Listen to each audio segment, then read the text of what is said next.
Welcome to A Perfect Touch. I'm Jeanette. Heart surgery. That's my answer when anyone asks how I became interested in costuming. Not my heart, but this gentleman's heart. His mother was an amazing cook, so much so that she was Steven Spielberg's caterer when the 1985 drama, The Color Purple, was filmed in North Carolina. With all that wonderful food and family genetics prone to high cholesterol, Patrick had quadruple bypass heart surgery in 2005, and our lives changed. Patrick had grown up with the American Old West, movies, television shows, and music, and we had spent wonderful time with our horses in both Illinois and North Carolina. Patrick and his father were both in the military, where firearm knowledge and use was required. So it was an easy transition for us into a quieter lifestyle and a new hobby of a competitive target shooting sport focusing on the American Old West. The sport also required specific costumes be worn from the specific category and era of the competition. What enjoyable times we had and what fantastic memories we created. With all that wonderful opportunity to costume and a partner willing to share the costume fun, I began to sew, and sew, and sew, and sew.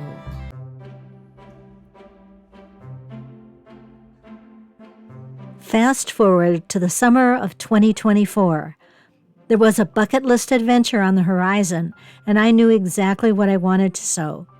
My search led me to a new pattern by Wearing History from the Archive Couture Collection AC117, 1908 Lace Vest, remastered from a period original from La Mode Illustrée. I purchased the PDF pattern, downloaded, printed, assembled, added seam allowances, and cut the pattern pieces.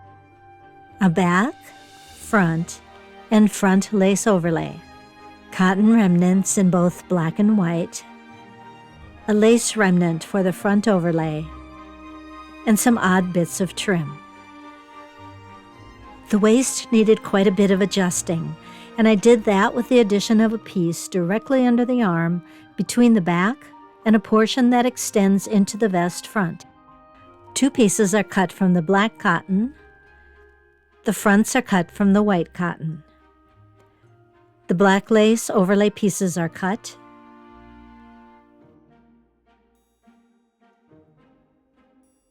And the darts are sewn in the lower fronts. The lace overlay is pinned to the front, gathered at the side seam as indicated on the pattern, and then basted inside the seam allowance. The center back seam is sewn. The backs and fronts are attached at the sides and shoulders. The black and white cotton is cut for the fronts and backs for a lining. The lining is sewn and then sewn along all outside edges to the exterior with the right sides together. The seam allowances are trimmed and clipped and the vest turned right side out.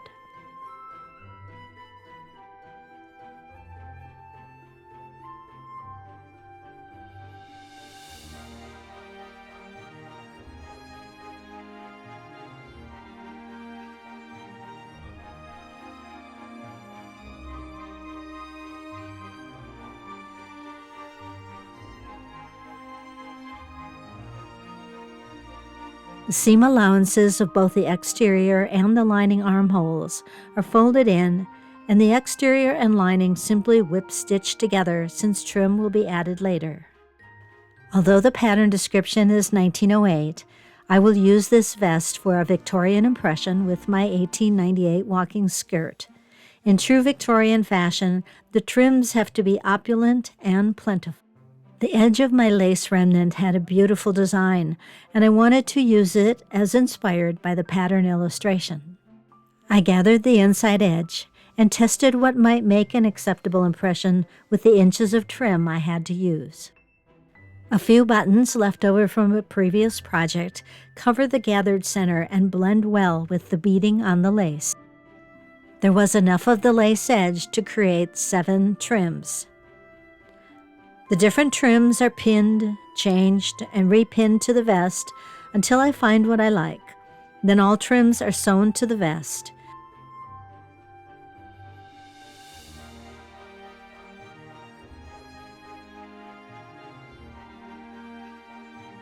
For ease in closing the vest with the lace trim down the front, I considered several options, but in the end, I sewed snaps.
A finished project deserves a celebration, and today it's Miss Viggy's sea salt and vinegar chips.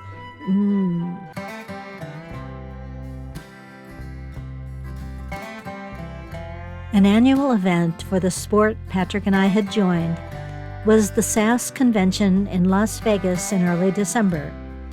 In 2010, the theme was Celebrating Tombstone, the town too tough to die. It was my very first costuming convention, and it was wonderful. Classes, seminars, entertainment, and the most amazing marketplace. There was a fashion show which showcased the range of costuming for this sport, which included the parallel Victorian era and American Old West.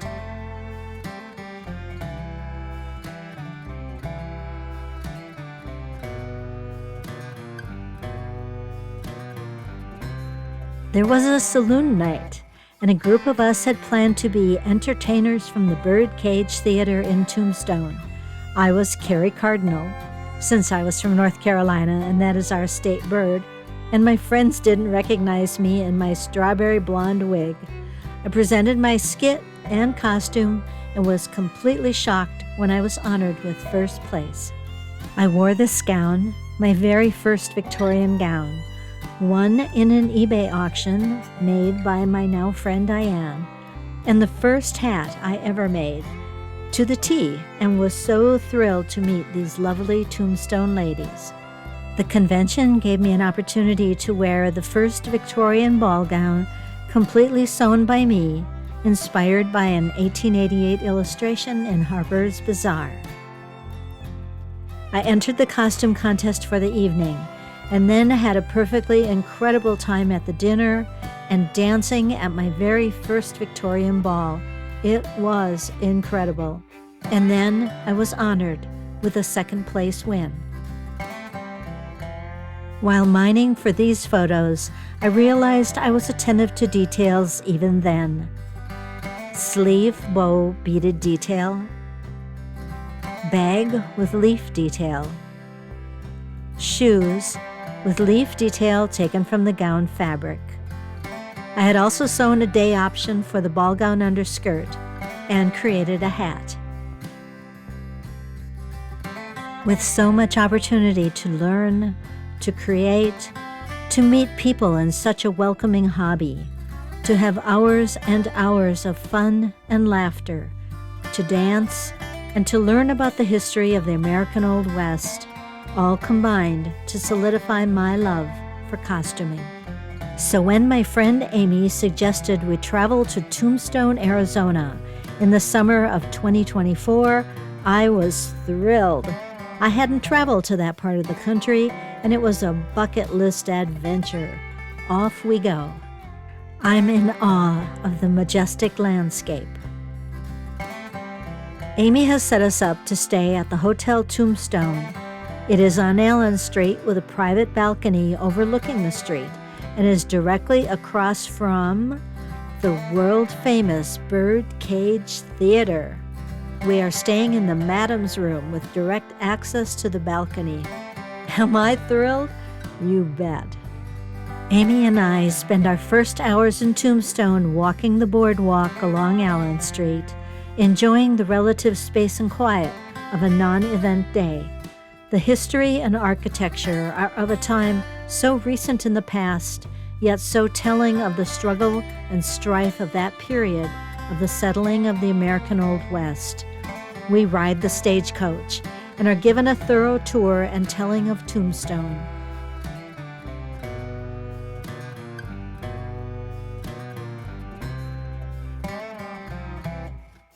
We lunch where many have in many years before us.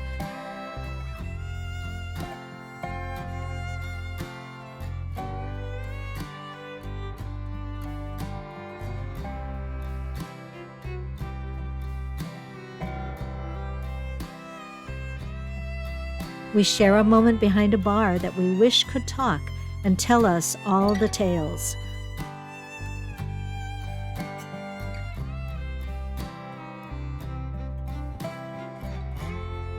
We attend a reenactment of the shootout and the base for a favorite 1993 movie named after this town.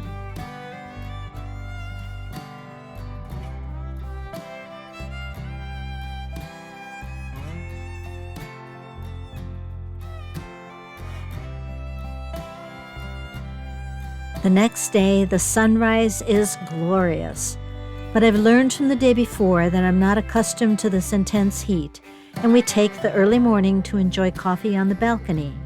It's also time for me to wear my skirt, blouse, lace vest, and the hat and boots from my horse riding days, which has traveled with me for several weeks already, cross-country in my stagecoach called Southwest Airlines.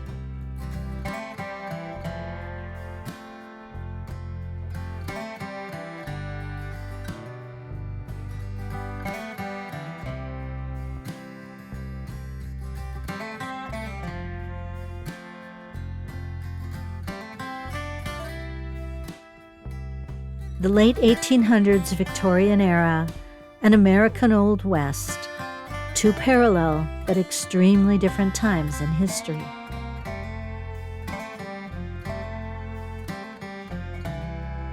I'll share links of the Hotel Tombstone in the history section from that website, which is a great summary of the people and events that make the town of Tombstone so important to understanding this period of time. The Birdcage Theater opened on December 26, 1881. Over the years, the silver mines brought people and prosperity to the area. Through a series of events causing the price of silver to decline, the Birdcage Theater closed in 1892. Today it is a museum and true time capsule of the lives of the lawmen and the lawless in a fascinating time in the growth of the American Old West.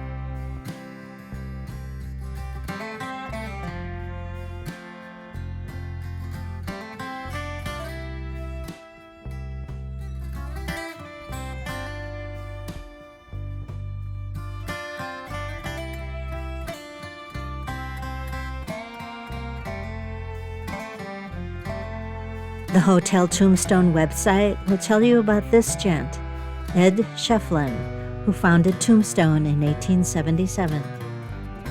Another Tombstone gent whose name might be familiar to you, Wyatt Earp.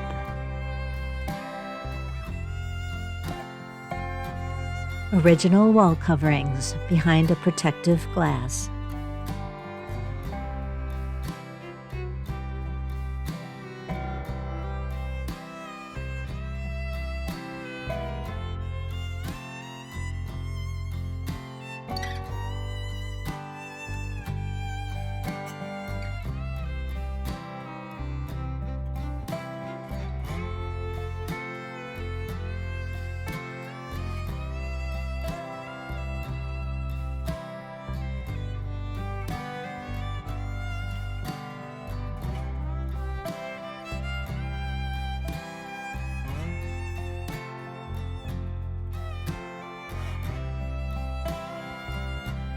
You know I would have to study the details of a parasol and reticule, right?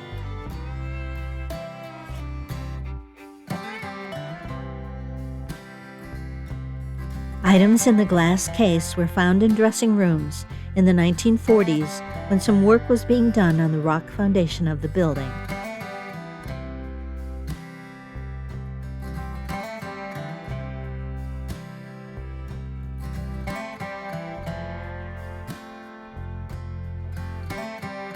The Black Moriah, Tombstone's original boot heel hearse, new in 1881 with sterling silver and 24-karat gold trim.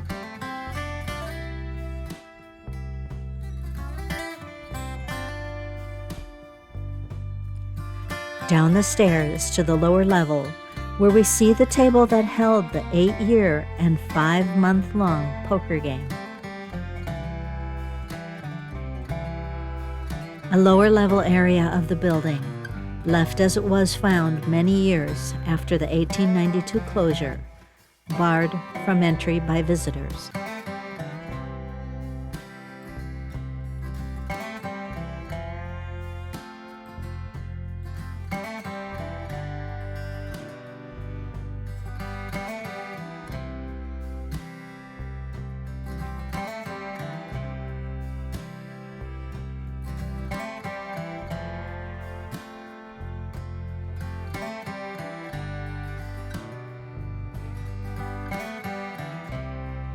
We stop at the Tombstone Epitaph to pick up the daily news.